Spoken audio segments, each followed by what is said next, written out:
Soil जो है मुख्य रूप से कर्नाटक, केरल, तमिलनाडु, मध्य प्रदेश और उड़ीसा तथा असम के पहाड़ी क्षेत्र में पाई जाती है।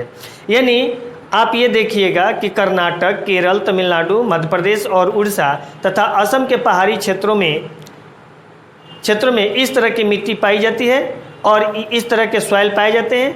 और ये सॉइल कंजर्वेशन जो है कि उचित तकनीक अपनाकर इन मृदाओं पर कर्नाटक, केरल, तमिलनाडु में चाय और कॉफ़ी उगाई जाती है। यानी हम लोग इसको अच्छा से अच्छा टेक्नोलॉजी को अपना करके इन सभी इलाकों में हम लोग चाय और कॉफ़ी की खेती करते हैं।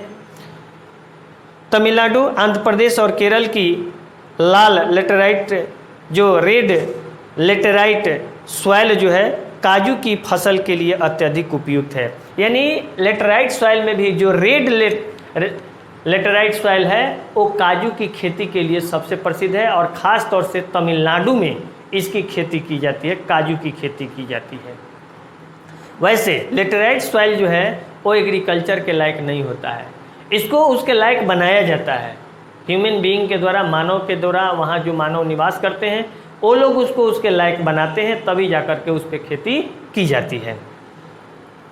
अब रहा इसके बाद आप जानते हैं कि इसके बाद जो हम लोग को पढ़ना है सॉइल, वो पढ़ना है डेजर्ट सॉइल, यानी मरुस्थलीय मिट्टी। तो आप ये जानते हैं कि ये जो मरुस्थलीय मिट्टी है, डेजर्ट सॉइल है, वो रेगिस्तानी इलाके में ख़ास तौर से जहाँ पे मरुस्थल पाए जाते हैं उन्हीं इलाकों में इस तरह की मिट्टी पाई जाती है। अब इस तरह की मिट्टी का फॉर्मेशन होता कैसे है? तो जहाँ पे है ना लेस देन 25 सेंटीमीटर रेनफॉल, जहाँ पे 25 सेंटीमीटर से कम बारिश होगी और हेवी टेम्परेचर होगा, हाई टेम्परेचर होगा, हेवी नहीं हाई टेम्परेचर होगा, वहाँ पे इस तरह के मिट्टी का फॉर्मेशन होता है। क्यों होता है? कारण क्या होता है? कारण ये होता है कि रेनफॉल जो होता है लेस देन 25 सेंटीमीटर, जब 25 सेंटीमीटर से कम बारिश होगी तो जब मिट्टी में वर्षा ही नहीं होगी, पानी ही नहीं होगी, उसका मॉइस्चर बरकरार ही नहीं होगा, तो वहाँ पे और टेम्परेचर हेवी होगा तो वो भी वाष्पीकरण हो जाएगा। अब नतीजा क्या होता है कि अब वो क्या हो गया, वो खुला हो जाता है। जैसे किसी भी मिट्टी में पानी को डालिएगा तो देखिएगा कि गीला होता है, और जब उसकी नमी खत्म होती है तो धीरे धीरे अलग होते जाता है, जिसके कारण वह रेगिस्तान में कन्वर्ट कर जाता है। उसको सैंडी सॉइल भी कहते हैं और एरिड सॉइल भी उसको कहा जाता है, मरुस्थलीय मिट्टी भी कहा जाता है, एरिड सॉइल। तो ये मरुस्थलीय इलाकों में ख़ास तौर से, यानी जैसे देख लीजिए अफ्रीका का सहारा डेजर्ट को देख लीजिए, भारत को देख लीजिए जो थार डेजर्ट है, भारत के पश्चिमी इलाके में यानी राजस्थान के पश्चिमी इलाके में इस तरह के मरुस्थलीय इलाके पाए जाते हैं जहाँ पे एग्रीकल्चर का कार्य नहीं किया जाता है। क्यों? क्योंकि वहाँ पे 25 सेंटीमीटर से कम बारिश होती है। लेकिन विगत वर्षों में ये देखा जा रहा है कि वहाँ पे एक नहर का निर्माण कर दिया गया और वो मरुस्थल में क्यों कन्वर्ट होता है? Due to lackness of water, जल की कमी के कारण वो सैंडी सॉइल में यानी एरिड सॉइल में वो कन्वर्ट कर जाता है। वाटर की कमी के कारण उसकी फर्टिलिटी खत्म हो जाती है, उसका मॉइस्चर खत्म होता है, मॉइस्चर खत्म होगा, फर्टिलिटी खत्म हो जाएगी, और जब वो फर्टिलिटी खत्म हो जाएगी तो मरुस्थल का रूप ले लेता है। इसीलिए वहाँ पर जो मिट्टी पाई जाती है उसको डेजर्ट सॉइल कहा जाता है। तो ख़ास तौर से आप देखिएगा कि भारत में मरुस्थलीय, और ये जो डेजर्ट सॉइल होता है, डेजर्ट जो होता है ये दो तरह का होता है, तो उससे हमको कोई बहस नहीं है। एक हॉट डेजर्ट होता है, एक कोल्ड डेजर्ट होता है, आपको मैं बता दिया। लेकिन जो डेजर्ट सॉइल है तो डेजर्ट तो दो तरह का होता है, एक हॉट डेजर्ट होता है, एक कोल्ड डेजर्ट होता है। तो एक जगह जहाँ पानी की अधिकता के कारण एग्रीकल्चर का कार्य नहीं किया जाता है, मानव निवास नहीं करते हैं, जीव जंतु वहाँ नहीं रह पाते हैं, पेड़ पौधे नहीं उग पाते हैं, और एक जगह पानी की कमी के कारण, वाटर लैकनेस ऑफ वाटर, जल की कमी के कारण हम लोग वहाँ पे नहीं निवास कर पाते हैं, जीव जंतु नहीं निवास करता है, पेड़ पौधे नहीं उगते हैं, इसीलिए उसको भी डेजर्ट कहा जाता है। तो दोनों तरह के, दोनों जगहों के सॉइल को हम लोग डेजर्ट सॉइल कहते हैं। और इसी के साथ हमारा ये topic type of desert type of soil, ये हमारा समाप्त होता है।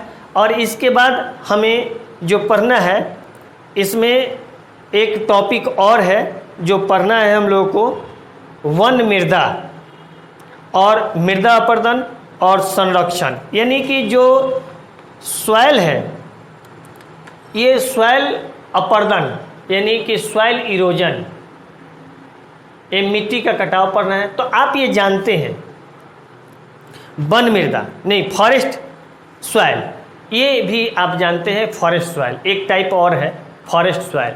तो ये खास तौर से आप ये जानते हैं कि भारत के जो पहाड़ी इलाके होते हैं, उन पहाड़ी इलाकों पे इस तरह की मिट्टी पाई जाती है। जैसे जैसे उसके हाइट में अंतर होते जाता है, वैसे वैसे वहाँ के आप देखिए कि पर्वतीय इलाके के मिट्टियों में अंतर होता जाता है, क्योंकि टेम्परेचर में अंतर होता है, उसके रिलीफ में अंतर होता है, ऊंचावच में अंतर होता है, जिसके कारण उसके क्लाइमेट में अंतर होता है। और यही कारण है कि उन ऊंचाइयों पे उन वनों में भी अंतर होते चला जाता है। तो कारण एक ही है कि रिलीफ के अंतर होने के कारण अब वहाँ का जो स्ट्रक्चर है, उस स्ट्रक्चर के आधार पे, बनावट के आधार पे अलग अलग तरह के मिट्टी का रूप होते जाता है। कहीं कठोर होता है, कहीं सॉफ्ट होता है, कहीं इरोडेड होता है, कहीं इरोडेड नहीं होता है, कहीं कटाव हो सकता है, कहीं कटाव नहीं हो पाता है, क्योंकि कहीं के चट्टान जो होते हैं कठोर होते हैं और कहीं के सॉफ्ट होते हैं। तो जहाँ के कठोर होते हैं वहाँ पे नदी क्या कर देती है, उसको काट देती है। जहाँ पे कठोर होते हैं वहाँ नहीं काट पाती है, जहाँ के चट्टान सॉफ्ट होते हैं उसको काट देती है और बहा के अपने साथ लेकर चले। जैसे लाइमस्टोन का इलाका होगा, तो जैसे ही वर्षा होगा या नदी अपने मार्ग से उस रास्ते से गुजर रही है, तो बड़े बड़े बोल्डर को काट कर, और वो बोल्डर क्या होते हैं, आपस में टकराते हैं, और वो टकराते टकराते उस रूप में आ जाते हैं कि एक महीन कण बन जाते हैं। और एक दूसरे से बोल्डर टकराने के कारण नदी क्या करती है, उसको बहा के तो ले जाती है, और एक दूसरे से टकराती है, जिसके कारण वो टकराने के दौरान उनका रूप क्या होता है, छोटे छोटे महीन कणों में होते जाता है। और वही महीन कण लो लैंड में जाकर के जमा हो जाता है, जो सॉइल का रूप लेता है। और प्रत्येक साल ये जानते हैं कि लो लैंड के इलाके में बाढ़ का पानी आता है।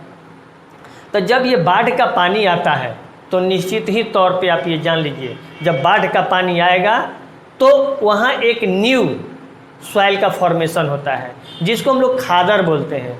और एक पहले का ओल्ड सॉइल होता है, जो वो भी नदी के द्वारा लाई गई है, जिसमें छोटे छोटे सिल्ट होते हैं, है ना, पत्थर के टुकड़े होते हैं, जिसको हम लोग इसको खादर कहते हैं। न्यू सॉइल जो नदी के द्वारा बहा कर लाई गई होती है, और उसको हम लोग बांगर बोलते हैं। तो ये खादर और बांगर दोनों दो चीज़ होता है। उसमें क्या होता है कि बांगर में छोटे छोटे कण होते हैं, पत्थर के टुकड़े के होते हैं, और इसमें क्या होता है, ये एकदम महीन कण होते हैं, जिसको खादर कहा जाता है। यह ज़्यादा उपजाऊ होता है उसके अपेक्षा। यही कारण है कि उस इलाके में खेती कम होती है, और जहाँ पे खादर वाला इलाका होता है वहाँ पे एग्रीकल्चर का कार्य ज़्यादा होता है। तो इस तरह से हम लोग देखें कि वन मृदा जो होता है, ये मृदाएं जो ये सॉइल है आमतौर पर पहाड़ी और पर्वतीय क्षेत्रों में पाई जाती है, जहाँ पर्याप्त वन वर्षा उपलब्ध होता है। इन मृदाओं के गठन में आप देखिएगा कि इन मृदाओं के यानी इन सॉइल के गठन में यानी फॉर्मेशन में, इसके फॉर्मेशन में जो प्रक्रिया है वो पर्यावरण के अनुसार बदलाव आता है। यानी इन्वायरमेंट के कारण इसमें चेंजिंग आता है। क्लाइमेट चेंज करेगा, टेम्परेचर चेंज करेगा, तो इसके सॉइल में भी चेंजिंग होता है। खास तौर से नदियों में ये मृदाएं दोमट और सिल्टदार होती हैं। यानी दोमट का मतलब होता है दो तरह की मिट्टी। दोमट का मतलब होता है दो तरह की मिट्टी होती है। अब ये कहता है परंतु ऊपरी ढलानों पर इसका गठन मोटे कणों से होता है। जो पर्वत का ऊपरी ढलान होता है, जहाँ पे हेवी जो हाई स्लोप होता है, हेवी स्लोप होता है, तो वहाँ पे देखिएगा कि मोटे कणों से वो फॉर्मेशन होता है।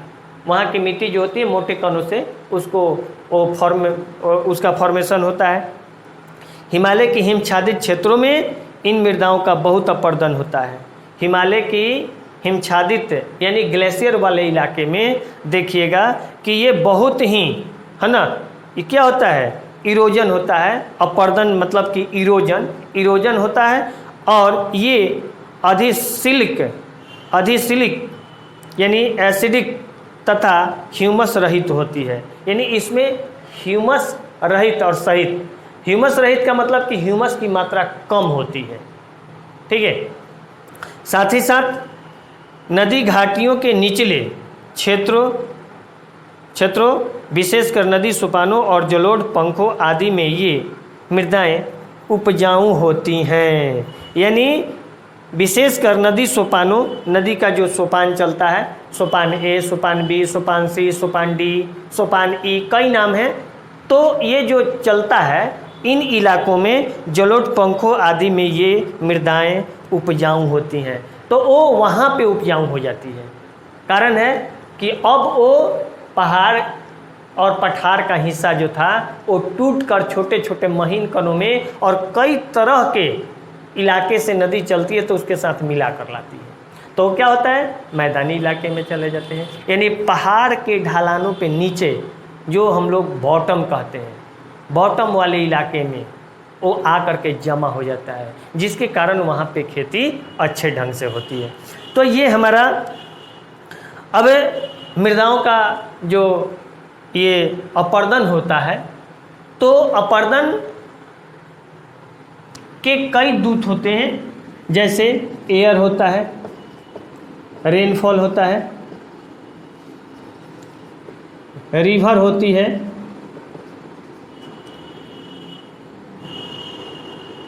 टाइड होता है। उसके बाद ETC ये हो गया। ये सब के सब क्या है, अपर्दन के दूत हैं। यानी मिट्टी के कटाव के ये दूत हैं। ये इन्हीं लोगों के द्वारा मिट्टी का कटाव होता है। यानी अपर्दन की क्रिया जो होती है इन्हीं लोगों के द्वारा होती है। और ये तीनों, कोई भी अपर्दन की क्रिया करता है तो ये तीन ही तरह की क्रियाएं होती हैं अपर्दन के दौरान। यानी कि इरोजन जब होता है, यानी नदी या विंड या, हाँ, इसमें एक और जोड़ लीजिए, विंड भी, इसके द्वारा भी कटाव होता है। जो कटाव होता है तो इसके तीन क्रियाएं होती हैं। ये कटाव के दौरान तीन तरह की क्रियाएं करती हैं। सबसे पहला क्रिया जो होता